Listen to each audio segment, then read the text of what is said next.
1 year ago, black-clad youth of Hong Kong gathered outside Parliament. Bricks and projectiles met rubber bullets and tear gas.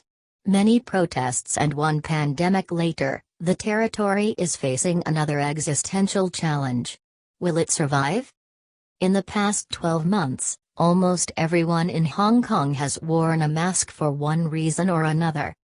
For the protesters who fought pitched battles against police, it was a gas mask.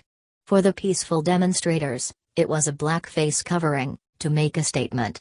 For everyone else, it was a mask to protect against the pandemic sweeping the globe. Scarred by the memories of the 2003 SARS epidemic in the city, almost every Hong Konger donned a mask, and somehow the city came through relatively unscathed, even as the rest of the world was plunged into sickness and crisis.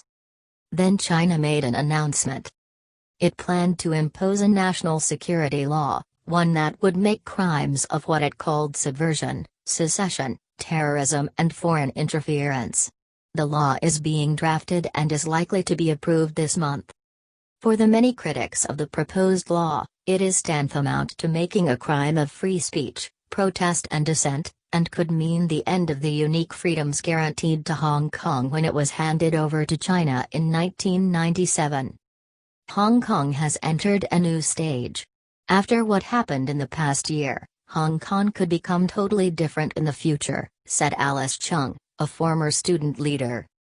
It has been a year of disbelief and mental exhaustion for Ms. Chung.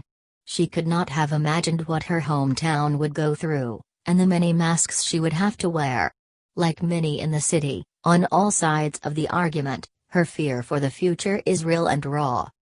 Beijing sees this as a necessary crackdown on an unruly city.